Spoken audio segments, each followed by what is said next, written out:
I've been on this journey for trying to cook healthier foods, and I've been really on a quest of how to make the things that I really like healthier. And here's one, chicken tortellini soup. I made this a few months back with my traditional recipe. It's my kids love it because it's creamy. They like that texture. They like the cream-based stuff. I like my mom's version. She makes it excellent, where there's no cream and there's no butter, and it's just the stock. And then she has a can of diced tomatoes to kind of what I do. And it's wonderful. And I'll make that in a couple of weeks, actually. Right now, I'm going to do like my version, but this cuts down the calorie content quite a bit. This is about 500 calories a bowl. And simply what we do is remove the butter altogether, and we replace the cream with about half the quantity of half and half. So just by reducing the quantity, we've cut out some calories, and then by adding in the half and half instead of cream, we reduce it even further. I am going to make a slightly thicker roux though, in order to compensate for that, give it that creamy texture that I like. Other than that, it's kind of pretty much the mirepoix between the onions and the celery and the carrot. That It's an herb bouquet right here. It's fresh parsley, fresh basil, some oregano, some thyme, and some rosemary. And I've got plenty of garlic. I'm using 5 to 6 of those, whatever you like using. And then there's a mixture of Asiago and Parmesan cheese, freshly shredded.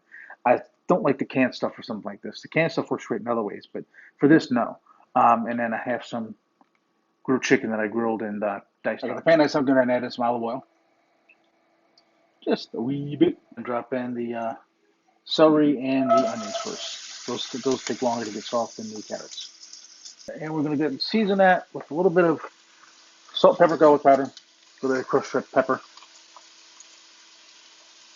touch of cayenne pepper, some smoked paprika. The chicken's grilled, so I want that smoked flavor to kind of carry through.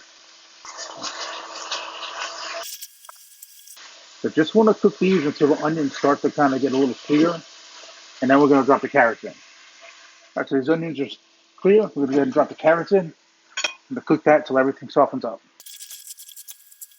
At this point, we're going to let this cook for probably 15 to 20 minutes because we want to get those carrots a little soft. That's going to take a little time. All right, so at this point, all the vegetables in here are soft, and they're happy. And I like them soft and happy. So what I'm going to do now is I'm going to drop in the garlic and the herb, and I'm going to let that cook for 30 seconds in the flour and let that come to a roux. Before we do any of that, I want to make sure I have everything ready because this is the one part that kind of goes kind of quick. I'm going to go in for 30 seconds, and I'm going to drop in the flour and just get that around until it doesn't have to smell like flour anymore. Then drop in the liquid to stop the cooking process. So drop in the garlic, the herb bouquet. Kind of work that around for just a few seconds. And as soon as I can smell the garlic, I know that's ready. The flour. And probably about 3 tablespoons worth. I'm just going to work that around so it doesn't smell like flour anymore. A roux spoon, the liquid.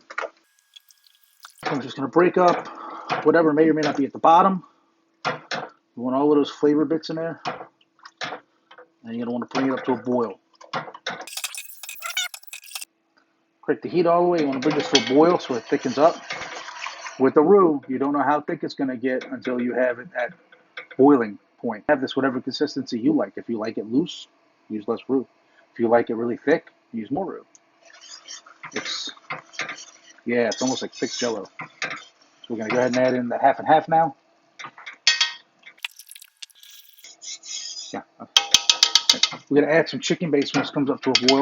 Looking at roughly 1 tablespoon for the first cup of half and half, and then half a tablespoon for every cup after that. That looks like about a cup and a half, so I'm going to go with about a tablespoon and a half of chicken base. We're going to boil right now, so we're going to put in the base, tablespoon there. Make sure it gets stirred around real good and incorporated. You don't want it will stick to the bottom and it will scorch if you don't make sure it's well in there. Kill some heat, so put a little bit more cayenne, a bit more salt, pepper, garlic powder, and we're going to dump the chicken in right now. And the pièce de résistance, the chicken. Ooh. Okay. All right, so the chicken's in here now. I'm going to let this simmer for about 30, 45 minutes. We have the time. I want to let all those flavors really marry. And then right the last 15 minutes, we'll add in the tortellini and let that cook. And then we'll add in the spinach right before we serve, about 5 minutes before we serve it, along with the that Parmesan and Asiago cheese to help pull it all back together. All right, so we got this at a simmer. We go ahead and drop in the tortellini. Let that cook for about 10 minutes. And then we're going to go ahead and drop in the spinach and the cheese. So just let this cook for, about 10 minutes. All right, so the pasta's pretty much cooked at this point. We're going to go ahead and drop in the spinach and just a 10-ounce bag of spinach from, I think, the wall store. And throw a spinach sitting on the top. That's all we're going to work down for like 2 minutes.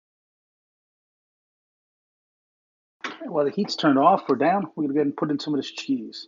This is a blend of, again, Asiago and Parmesan. I keep some for garnish. Ready to serve.